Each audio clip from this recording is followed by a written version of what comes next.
ಮಾಡಿದ್ರೆ ಒಳಿತು, ಇಲ್ಲದೆ ಹೋದ್ರೆ ವ್ಯತಿರಿಕ್ತ ಪರಿಣಾಮ ಅನ್ನೋ ಸಣ್ಣ ಸೂಚನೆ ಪಕ್ಷದ ಆಂತರಿಕ ವಲಯದಲ್ಲಿ ಮೂಡಲಿಕ್ಕೆ ಪ್ರಾರಂಭವಾಗಿದೆ. ಇದಕ್ಕೆ ಮತ್ತೊಂದು ಉದಾಹರಣೆ ಕಣ್ಮುಂದೆ ಬಂದು ನಿಲ್ತಾ ಇರೋದು KN ರಾಜಣ್ಣ ಅವರು. ಎಐಸಿಸಿ ನಾಯಕರ ಹೇಳಿಕೆಯ ಬೆನ್ನಲ್ಲೂ ಕೂಡ ರಾಜಣ್ಣ ಅವರು ಮಾತನಾಡಿದ್ರು. ಕಾಂಗ್ರೆಸ್ನಲ್ಲಿ ಹೆಚ್ಚುವರಿ DCM ಜಟಾಪಟಿ ಬಗ್ಗೆ ಮಾತನಾಡಿದ್ರು. ಈಗ ಸಹಕಾರ ಸಚಿವ KN ರಾಜಣ್ಣ ವಿರುದ್ಧ ದೂರು ದಾಖಲಾಗಿದೆ. ಎಐಸಿಸಿ ಅಧ್ಯಕ್ಷ ಖರ್ಗೆ ಅವರಿಗೆ ಕಾಂಗ್ರೆಸ್ ಕಾರ್ಯಕರ್ತರು ದೂರು ನೀಡಿದ್ದಾರೆ. ಎಐಸಿಸಿ ಪ್ರಧಾನ ಕಾರ್ಯದರ್ಶಿ ವೇಣುಗೋಪಾಲ್ ಹಾಗೆ ಉಸ್ತುವಾರಿ ಸುರ್ಜೇವಾಲಾ ಅವರಿಗೂ ಕೂಡ ದೂರಿನ ಪ್ರತಿ ರವಾನೆಯಾಗಿದೆ. ಸುಮಾರು 10 ಮಂದಿ ಕಾಂಗ್ರೆಸ್ ಕಾರ್ಯಕರ್ತರು ಕಂಪ್ಲೇಂಟ್ ಕೊಟ್ಟಿದ್ದಾರೆ. ಪದೇ ಪದೇ ಸಚಿವ ರಾಜಣ್ಣ ಎಐಸಿಸಿ ಕೆಪಿಸಿಸಿ ಆದೇಶದ ವಿರುದ್ಧ ಮಾತನಾಡ್ತಾ ಇದ್ದಾರೆ. ಅನಾವಶ್ಯಕವಾಗಿ DCM ವಿಚಾರದ ಬಗ್ಗೆ ಮಾತನಾಡ್ತಾ ಇದ್ದಾರೆ. ಕ್ಯಾಬಿನೆಟ್ನಿಂದ ಸಚಿವ ರಾಜಣ್ಣ ಅವರನ್ನ ಕೈ ಬಿಡಿ ಅಂತ ಹೇಳಿ ದೂರನ್ನ ಕೊಟ್ಟಿದ್ದಾರೆ. ಸಚಿವ ಸತೀಶ್ ಜಾರಕಿಹೊಳಿ ಹೇಳಿಕೆ ಕೂಡ ಪಕ್ಷಕ್ಕೆ ಡ್ಯಾಮೇಜ್ ಮಾಡ್ತಾ ಇದೆ ಅಂತ ಹೇಳಿ ಈ ದೂರಿನಲ್ಲಿ ಸತೀಶ್ ಜಾರಕಿಹೊಳಿ ಅವರ ಹೆಸರನ್ನ ಕೂಡ ಉಲ್ಲೇಖ ಮಾಡಿದ್ದಾರೆ. ಡೀಟೇಲ್ಸ್ ನಮ್ಮ ಪ್ರತಿನಿಧಿ ಬಸವರಾಜ್ ನೀಡ್ತಾ ಇದ್ರು. ಬಸವರಾಜ, ನೋಡಿ, ದೂರು ದಾಖಲಾಗಿದೆ, ಬಟ್ ಕ್ರಮ ಅಂತ ಹೇಳಿ ಏನ್ ಕೈಗೊಳ್ತಾರೆ ಅನ್ನೋದು. ಈಗ ಬಹಿರಂಗ ಹೇಳಿಕೆಯಿಂದ ಡ್ಯಾಮೇಜ್ ಆಗ್ತಿರೋದಂತೂ ನಿಶ್ಚಿತ. ಈ ಡ್ಯಾಮೇಜ್ ಕಂಟ್ರೋಲ್ಗೆ ಈ ಒಂದು ದೂರು ಯಾವ ರೀತಿ ಸಹಾಯಕ ಆಗಬಹುದು ಅಂತ?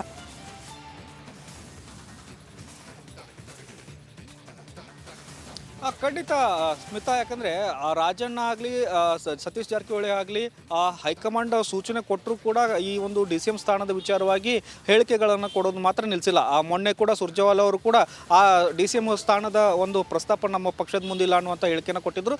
ಜೊತೆಗೆ ಹೈಕಮಾಂಡ್ ನಾಯಕರಾದಂಥ AICC ಅಧ್ಯಕ್ಷರಾದಂಥ ಮಲ್ಲಿಕಾರ್ಜುನ್ ಖರ್ಗೆ ಅವರು ಕೂಡ ಆ ಥರದ ಪ್ರಸ್ತಾಪ ಇಲ್ಲ ಅಂದರು. ಆದರೂ ಕೂಡ KN ರಾಜಣ್ಣ ಆಗಿರಬಹುದು ಮತ್ತು ಸತೀಶ್ ಜಾರಕಿಹೊಳಿ ಅವರು ನಾವು ಬೇಡಿಕೆಯನ್ನು ಇಟ್ಟಿದ್ದೇವೆ, ಈ ಬೇಡಿಕೆ ಇಲ್ಲಿಗೆ ನಿಂತ್ಕೊಳ್ಳಲ್ಲ, ಅದು ದಿನದಿಂದ ದಿನಕ್ಕೆ ಇನ್ನಷ್ಟು ಜೋರಾಗ್ತಾ ಹೋಗ್ತದೆ ಅನ್ನುವಂಥ ಹೇಳಿಕೆಯನ್ನು ಕೊಟ್ಟಿದ್ರು. ಹೀಗಾಗಿ ಈಗ ಕಾಂಗ್ರೆಸ್ ಹೈಕಮಾಂಡ್ಗೆ ಒಂದಷ್ಟು ಕಾರ್ಯಕರ್ತರು ದೂರು ಕೊಟ್ಟಿದ್ದಾರೆ. ಈ ದೂರು ಕೊಟ್ಟ ತಕ್ಷಣ ಹೈಕಮಾಂಡ್ ಇವರಿಗೆ ಸೂಚನೆ ಕೊಟ್ಟು ಈ ಥರದ ವ್ಯತಿರಿಕ್ತ ಹೇಳಿಕೆಗಳನ್ನು ಕೊಡಬೇಡಿ ಅನ್ನುವಂಥ ಸೂಚನೆ ಮಾತ್ರ ಕೊಡಬಹುದು ಹೊರತು ಅವರನ್ನು ಯಾವುದೇ ಒಂದು ಕ್ರಮ ಅಂತೂ ತೆಗೆದುಕೊಳ್ಳೋಕ್ಕೆ ಸಾಧ್ಯ ಇಲ್ಲ. ಯಾಕಂದರೆ ಇಬ್ಬರು ಕೂಡ ಪ್ರಬಲ ಸಮುದಾಯದ ನಾಯಕರು, ಅವರು ಕೂಡ DCMಗಾಗಿ ಪಟ್ಟಣ ಹಿಡ್ಕೊಂಡು ಕೂತಿದ್ದಾರೆ. ಅದರಲ್ಲೂ ಲೋಕಸಭಾ ಚುನಾವಣೆ ಸಂದರ್ಭದಲ್ಲಿ ಇವರಿಗೆ ಏನಾದರೂ ಕ್ರಮವನ್ನು ತೆಗೆದುಕೊಳ್ಳೋಕ್ಕಾಗಲಿ ಅಥವಾ ಎಚ್ಚರಿಕೆಯನ್ನು ಕೊಡೋಕೆ ಹೋದರೆ ಅದು ಮತ್ತೊಂದು ರೀತಿಯಾದಂಥ ಪರಿಣಾಮವನ್ನು ಬೀರುತ್ತೆ.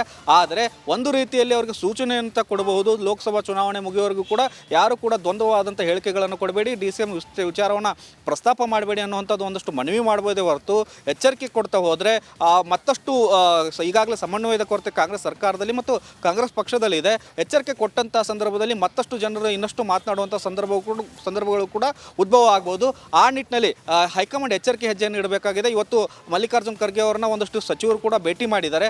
ಆ ಸಂದರ್ಭದಲ್ಲಿ ಕೂಡ ಮಲ್ಲಿಕಾರ್ಜುನ್ ಖರ್ಗೆ ಅವರು ಸಮನ್ವಯದಿಂದ ಸರ್ಕಾರವನ್ನು ನಡೆಸಿ ಮತ್ತು ವ್ಯತಿರಿಕ್ತ ಹೇಳಿಕೆಯನ್ನು ಕೊಡಬೇಡಿ ಅನ್ನುವಂಥ ಒಂದಷ್ಟು ಮೌಖಿಕ ಸೂಚನೆಗಳನ್ನು ಕೊಡುವಂಥ ಕೆಲಸ ಮಾಡಿದ್ದಾರೆ ಅನ್ನುವಂಥದ್ದು ಮಾಹಿತಿ ಲಭ್ಯವಾಗ್ತಾ ಇದೆ. ಸ್ಮಿತಾ, ಧನ್ಯವಾದ ಬಸವರಾಜ್ ಮಾಹಿತಿಗಾಗಿ.